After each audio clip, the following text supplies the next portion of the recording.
जी हाँ दोस्तों, उत्तराखंड में अवैध असलहों में अपना प्रदेश नंबर 1 बन गया। एनसीआरबी रिपोर्ट ने कर दिया बड़ा खुलासा। कैसे पहाड़ में बढ़ रहा है हथियारों का जाल। क्या उत्तराखंड अब सिर्फ देवभूमि ही नहीं रह गया, बल्कि धीरे धीरे यह गनभूमि बन रहा है, यह बदल रहा है। क्योंकि एनसीआरबी की हालिया एक रिपोर्ट ने एक चौंकाने वाला खुलासा किया है दोस्तों। एक ऐसा सच जो पहाड़ों की शांति के पीछे छिपे खौफ को सामने लाता है। बताने के लिए आया हूं उसके बारे में। नमस्कार, पहला मैं पंकज रौतेला, आप देख रहे हैं उत्तराखंड न्यूज। दोस्तों, यह खबर थोड़ा चौंकाने वाली है। यह खबर बता रही है कि अपनी देवभूमि कैसे गनभूमि बनती जा रही है। वैसे तो दोस्तों, अपना उत्तराखंड जो अब तक अपने प्राकृतिक सौंदर्य और तीर्थ स्थलों के लिए जाना जाता रहा है, लेकिन अब अवैध हथियार रखने के मामलों में न सिर्फ पहाड़ी राज्यों में पहले नंबर पर है, बल्कि पूरे देश में 7वें स्थान पर पहुंच चुका है। तो क्या ये आंकड़े किसी बड़ी साजिश की ओर इशारा करते हैं, या फिर ये कानून व्यवस्था पर एक बड़ा सवाल है? अपनी इस रिपोर्ट, इस वीडियो के जरिए मैं बताने की कोशिश करूंगा दोस्तों कि ये मामला है क्या। दोस्तों, मैं बताने की कोशिश करूंगा जो आप अब तक शायद नहीं जानते होंगे। तो आप अंत तक मेरे वीडियो में जरूर रहिएगा साथ, ताकि आप जान पाएं हर बात। दोस्तों, अवैध असला रखने के मामले में उत्तराखंड के लोग हिमालयी राज्यों में सबसे आगे निकल गए। नेशनल क्राइम रिकॉर्ड्स ब्यूरो यानी एनसीआरबी की साल 2023 की एक रिपोर्ट इसका खुलासा कर रही है। एनसीआरबी की रिपोर्ट के अनुसार 1767 लोगों पर असलहा रखने के मामले में मुकदमा दर्ज हुआ। 1184 लोग अवैध, 4 लोग वैध असलों के साथ पकड़े गए। इतना ही नहीं, असला रखने के मामले में उत्तराखंड का देश में 7वां पायदान है। वैध और अवैध असला रखने को लोग शौक समझने लगे हैं। दोस्तों, आधुनिक दौर में असलहों को इंटरनेट मीडिया में वायरल करने की तमाम तरह की चीज़ें हम देखते हैं, तस्वीरें हम देखते हैं। लोग परहेज नहीं करते हैं ना, वो एक शौक हो गया, कल्चर हो गया, गन कल्चर। अपने आप को बड़ा समझते हैं या मतलब दिखाने की कोशिश, मुझे पता नहीं इससे क्या होता।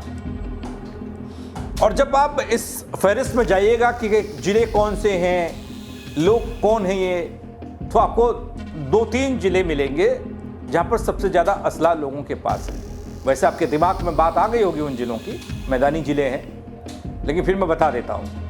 ऊधम सिंह नगर और हरिद्वार जैसे जिलों में छोटी छोटी बातों को लेकर गोलियां चलती हैं ना, ये हकीकत है। और यहां पर लोग सबसे ज्यादा हथियार रखते हैं, वैध भी अवैध भी।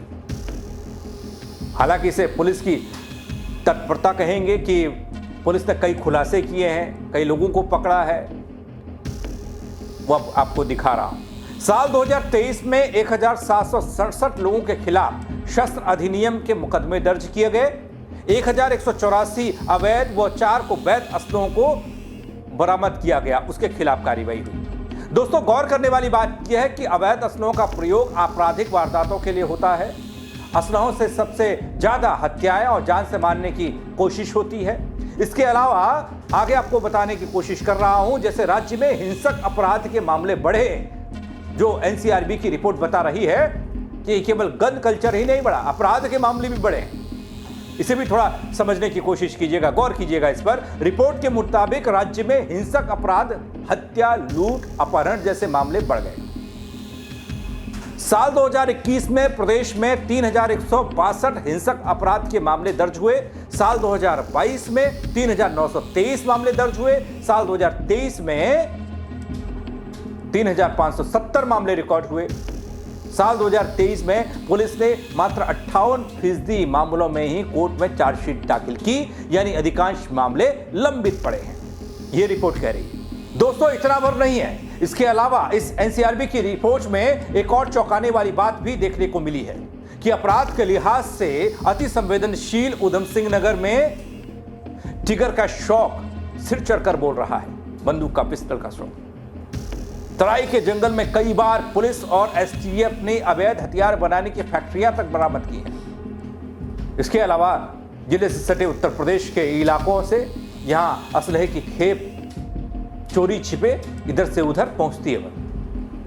अब मैं आपको वो एनसीआरबी की रिपोर्ट की बात बताने जा रहा हूं, वो तस्वीर दिखाने जा रहा हूं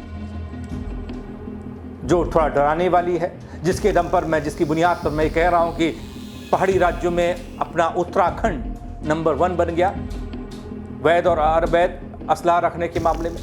जो आंकड़े सामने आए एनसीआरबी की रिपोर्ट के हिसाब से, उसे देखिएगा। राज्य और शस्त्र अधिनियम में केस और बरामद अवैध हथियार आपको दिखा रहा हूं। हिमाचल प्रदेश में शस्त्र अधिनियम के केस 24 हुए और बरामद अवैध हथियार 4 थे। उत्तराखंड में शस्त्र अधिनियम में केस 1764 दर्ज होते हैं और बरामद अवैध हथियार की संख्या 1184 होती है। पश्चिम बंगाल का आंकड़ा देख लीजिए, आपके स्क्रीन पर है, 1349 और बरामद हथियार 1337। अरुणाचल प्रदेश में 15 अधिनियम के केस, शस्त्र अधिनियम के केस 15 हैं और 10 बरामद अवैध हथियार। इस रिपोर्ट के हिसाब से बता रहा हूं आपको।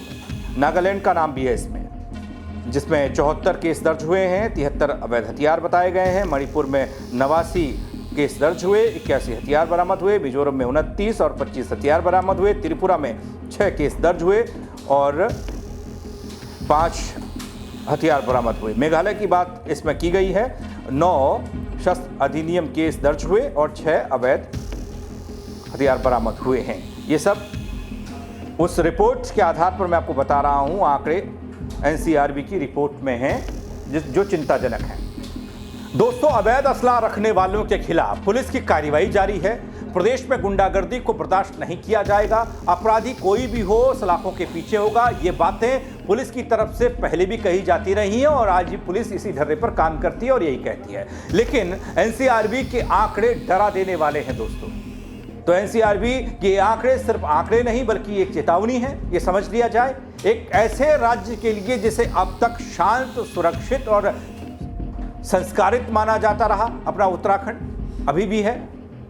उत्तराखंड अगर पहाड़ी राज्यों में अवैध हथियार रखने के मामलों में पहले स्थान पर पहुंच गया है, तो सवाल सिर्फ कानून व्यवस्था का नहीं बल्कि सामाजिक संरचना और सिस्टम में कहीं हो रही चूक का भी है। दोस्तों, जरूरत है वक्त रहते सजग होने की। हमारी सरकार को, सिस्टम को, पुलिस को, तमाम वो जो खुफिया तंत्र है उसको, क्योंकि अगर बंदूकें बढ़ती चली गई तो देवभूमि की पहचान कहीं डर की धरती वाली पहचान ना बन जाए। आज तो लोग डरे हुए लोग यहाँ आते हैं और शांत माहौल में रहकर चले जाते हैं बढ़िया तरीके से। फिलहाल आंखें खुली रखने की जरूरत है दोस्तों, सिस्टम को भी और समाज को भी। इस खबर को लेकर आप क्या कहेंगे, कमेंट के जरिए मुझे बताइएगा। ये गन कल्चर अपने देवभूमि में कहां से आया, क्यों अवैध असले बढ़ रहे हैं, वैध असले बढ़ रहे हैं, इसकी क्या जरूरत हो गई? और खबर को लाइक करिएगा, शेयर करिएगा दोस्तों, लोगों तक पहुंचाइएगा, उन्हें भी पता होना चाहिए। मेरे साथ जुड़ने के लिए आप सबका बहुत शुक्रिया। जय उत्तराखंड।